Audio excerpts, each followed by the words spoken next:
आप देख रहे हैं न्यूज नाउ 24/7। ताज़ा खबरों के लिए हमारे साथ बने रहें। उत्तर प्रदेश के लखनऊ में आज यानी मंगलवार को मुख्यमंत्री योगी आदित्यनाथ ने सूर्या ऑडिटोरियम में सशस्त्र सेना दिवस समारोह का उद्घाटन किया। इस दौरान सीएम योगी ने भारतीय सेना को बधाई दी है। मुख्यमंत्री ने कहा कि केंद्र सरकार ने यूपी में 2 डिफेंस कॉरिडोर की घोषणा की थी। प्रदेश सरकार रक्षा क्षेत्र के 2 महत्वपूर्ण योजनाओं को पूरा करने की दिशा में तेजी से आगे बढ़ रही है। सीएम योगी आदित्यनाथ ने सूर्या ऑडिटोरियम में सशस्त्र सेना दिवस समारोह के उद्घाटन समारोह को संबोधित करते हुए कहा, थल सेना, वायुसेना और नौसेना के एकजुट प्रयासों का ही परिणाम है कि आज हमारे देश की सीमाएं सुरक्षित हैं और हम हर चुनौती का सामना कर सकते हैं। हमें याद रखना चाहिए कि हमारे सशस्त्र बल सिर्फ एक रक्षा संरचना नहीं है, बल्कि यह हमारे देश की सुरक्षा की एक मजबूत नींव भी है। योगी आदित्यनाथ ने कहा, हमारे वीर जवान अपनी जान की परवाह किए बगैर देश की सेवा में तत्पर रहते हैं, इसलिए आमजन के मन में हमेशा वे सम्मान प्राप्त करते हैं। हमें गर्व है कि हमारे पास ऐसे सक्षम और समर्पित सेना है। हर स्थिति में सेना हमारी रक्षा करने में सक्षम है। लखनऊ के कैंट स्थित सूर्या खेल परिसर में सशस्त्र स्थल बल महोत्सव आज से शुरू होकर 5 सितंबर तक चलेगा। रोजाना सुबह 10 बजे से लेकर शाम 6 बजे तक चलेगा। इसमें सेना, नौसेना और वायुसेना के आधुनिक हथियारों और उपकरणों की प्रदर्शनी लगाई गई है। इस दौरान सशस्त्र बलों की शक्ति को यहां प्रदर्शित किया जाएगा। भारतीय सशस्त्र बलों के इस शानदार आयोजन सशस्त्र सैन्य समारोह के आज के इस शुभारंभ कार्यक्रम में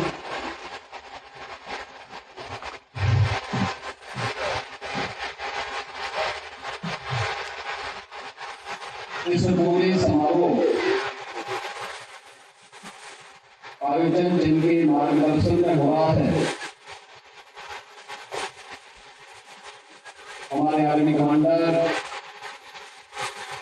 लेफ्टिनेंट जनरल सैनिक सेन गुप्ता जी, लेफ्टिनेंट जनरल मुकेश चड्ढा जी, मेजर जनरल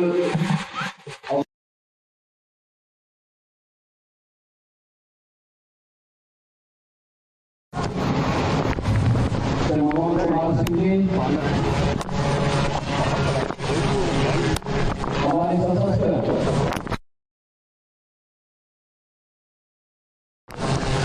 वरिष्ठ अधिकारीगण, तीनों सेनाओं के हमारे सभी बहादुर जवान, उनके परिवार के सदस्यगण और इस सैन्य समारोह के शुभारंभ के अवसर पर उपस्थित सभी बहन और भाइयों,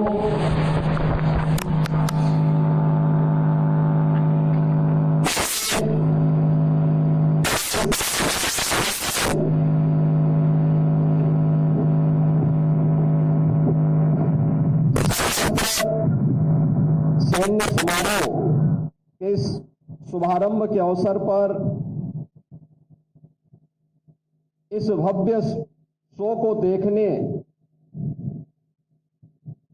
और सशक्त एवं आत्मनिर्भर हो रही भारतीय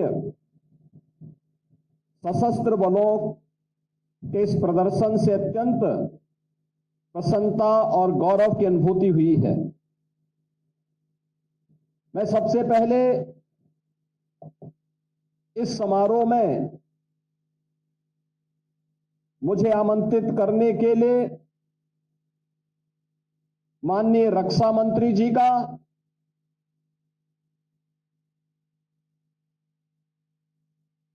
लेफ्टिनेंट जनरल अनिल सेन गुप्ता जी का और उनकी पूरी टीम का हृदय से आभार व्यक्त करते हुए प्रदेश की राजधानी में इस समारोह को आयोजित करने के लिए हृदय से धन्यवाद देता हूं और इस समारोह के भव्य शुभारंभ के अवसर पर भी अपनी बधाई और शुभकामनाएं देता हूं। हम सब जानते हैं कि भारत की सेना दुनिया की एक अद्वितीय सेना है,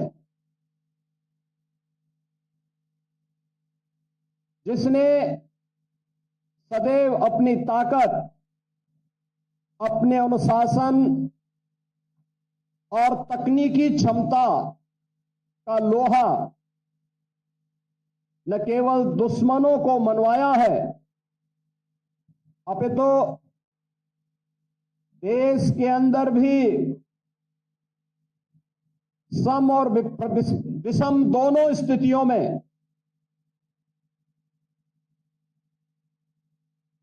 एक सकारात्मक भूमिका के साथ कार्य करते हुए अपना उत्कृष्टतम प्रदर्शन और सहयोग सदैव दिया है। यह भव्य समारोह आदरणीय प्रधानमंत्री जी के एकीकृत कमांड, जिसमें थल, नभ और जल तीनों प्रकार की सेनाओं के एकीकृत समन्वय से कैसे हम आसानी से दुश्मन को परास्त कर सकते हैं, उस पर विजय प्राप्त कर सकते हैं, उसकी एक झांकी भी हम सबके सामने प्रस्तुत करता है। मैंने इस समारोह में नई पीढ़ी के उन्नत सैन्य उपकरणों का हम लोगों ने प्रदर्शन देखा है। हमारी सुदृढ़ होती हुई रक्षा शक्ति को भी हम लोगों ने अपनी आंखों के सामने प्रदर्शित होते हुए देखा है।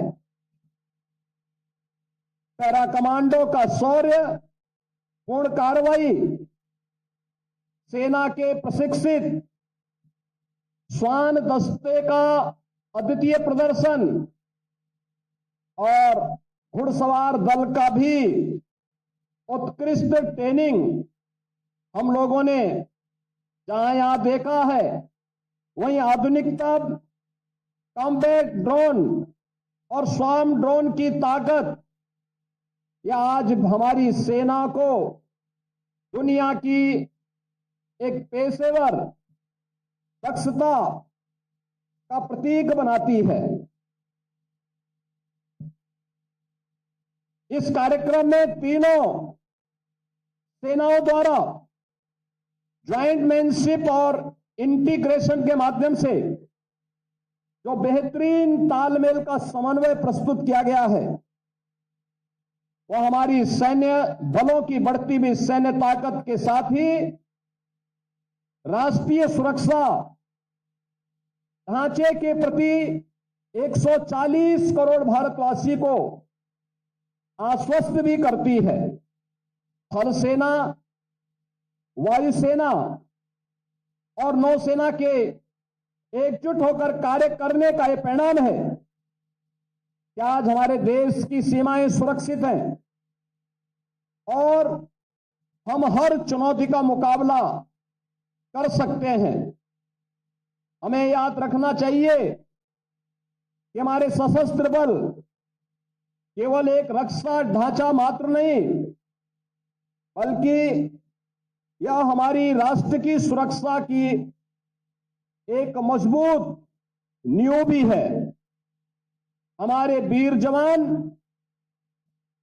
अपनी जान की परवाह किए बगैर देश की सेवा में तत्पर रहते हैं। वे इसीलिए राष्ट्र नायक के रूप में आम जनमानस के मन में सम्मान प्राप्त करते हैं। हमें गर्व है कि हमारे पास ऐसे सक्षम और समर्पित सेना है जो देश की सुरक्षा हर स्थिति में करने में सक्षम है। भारत के बहादुर सैनिकों की सजगता का ही परिणाम है कि आज विपरीत परिस्थितियों के बावजूद भारत पूरी मजबूती के साथ अपनी सीमाओं की सुरक्षा करने और बड़े से बड़े षड्यंत्र को विफल करने में सक्षम है। हमारे बहादुर जवानों का शौर्य और पराक्रम 140 करोड़ भारतवासियों को एक नई आश्वस्ति प्रदान करता है। यह हमारा सौभाग्य है कि देश की आबादी का यह सबसे बड़ा राज्य उत्तर प्रदेश 25 करोड़ की आबादी हमारे देश की इस राज्य में निवास करती है और यह वीरों की भूमि है। देश की सुरक्षा के लिए हर युद्ध में हमारे नौजवानों ने महत्वपूर्ण योगदान दिया है। अनेक वीरों ने अपने शौर्य और पराक्रम से देश और प्रदेश का गौरव बढ़ाया है। प्रदेश सरकार सेवारत सैनिकों, सेवानिवृत्त सैनिकों और वीर नारियों के कल्याण के लिए पूरी प्रतिबद्धता के साथ कार्य कर रही है। देश की सीमाओं की रक्षा में अपने प्राणों की आहुति देने वाले सैनिकों के परिवारजनों को राज्य सरकार 50 लाख रुपए की अनुग्रह राशि, शहीद परिवार के एक सदस्य को उत्तर प्रदेश शासन की शासकीय सेवा में समायोजित करने और शहीद सैनिक की स्मृति को जीवंत बनाए रखने के लिए उनका स्मारक अथवा उनके नाम पर किसी संस्था का नामकरण करने का कार्य भी कर रही है। हम सब जान रहे हैं कि गत 10 वर्ष के अंदर आदरणीय प्रधानमंत्री श्री नरेंद्र मोदी जी के नेतृत्व में भारत रक्षा उत्पादन के क्षेत्र में आत्मनिर्भरता के लक्ष्य को प्राप्त करने के लिए तेजी के साथ आगे बढ़ा है। फरवरी 2018 में लखनऊ में आयोजित इन्वेस्टर समिट में आदरणीय प्रधानमंत्री जी ने देश के अंदर 2 डिफेंस मैन्युफैक्चरिंग कॉरिडोर की घोषणा की थी। उसमें से एक उत्तर प्रदेश में 6 नोड पर स्थापित हो रहा है। प्रदेश सरकार ने इन 6 के 6 नोड पर रक्षा मंत्रालय के साथ बेहतरीन तालमेल स्थापित करते हुए कार्य को आगे बढ़ाया है। डिफेंस इंडस्ट्रियल कॉरिडोर में लखनऊ में डीआरडीओ, ब्रह्मोस का और झांसी नोड में भारत डायनेमिक्स लिमिटेड द्वारा 2 महत्वपूर्ण परियोजनाओं को स्थापित करने की कार्रवाई तेजी के साथ आगे बढ़ रही है। इन परियोजनाओं से देश की सैन्य शक्ति मजबूत होगी और राष्ट्रीय सुरक्षा को भी बल मिलेगा। आधुनिकतम उपकरण और तकनीक का विकास भारत की ही धरती पर होगा, जिससे हमारी सेना और भी मजबूत होगी। राष्ट्र रक्षा के इन प्रयासों में उत्तर प्रदेश सदैव अग्रणी भूमिका का निर्वहन करेगा। डिफेंस कॉरिडोर से प्रदेश के युवाओं को व्यापक स्तर पर रोजगार के अवसर भी सुलभ हो रहे हैं। प्रदेश की राजधानी लखनऊ में फरवरी 2020 में डिफेंस एक्सपो का सफल आयोजन किया गया। डिफेंस कॉरिडोर में निवेश की दृष्टि से आयोजन अत्यंत महत्वपूर्ण सिद्ध हुआ। उत्तर प्रदेश में डिफेंस सेक्टर से संबंधित HAL, ऑर्डिनेंस फैक्ट्रियां, भारत इलेक्ट्रॉनिक्स लिमिटेड आदि पहले से ही कार्यरत हैं। मुझे विश्वास है कि सशस्त्र सैन्य समारोह हमारे समाज और विशेष रूप से युवा पीढ़ी को एक नई प्रेरणा प्रदान करेगा। सशस्त्र सैन्य समारोह के माध्यम से आम जनमानस को सेना के सामर्थ्य तथा देश की सुरक्षा में हमारे सैनिकों के महत्वपूर्ण योगदान को समझने का एक अवसर प्राप्त होगा। इस संपूर्ण आयोजन के प्रति एक बार फिर से हृदय से आभार व्यक्त करते हुए जो यहां पर आज शुभारंभ के अवसर पर हमारे सैन्य बलों के बहादुर जवानों ने प्रदर्शन किया है, इस शानदार प्रदर्शन के लिए हृदय से बधाई देता हूं और इस संपूर्ण आयोजन के प्रति मैं सेंट्रल कमांड को और तीनों सशस्त्र बलों को हृदय से अपनी शुभकामनाएं देता हूं। धन्यवाद। जय हिंद। उत्तर प्रदेश से खलील मलिक की रिपोर्ट। आपको यह वीडियो पसंद आया हो तो इसे लाइक करें, हमारे चैनल को सब्सक्राइब करें।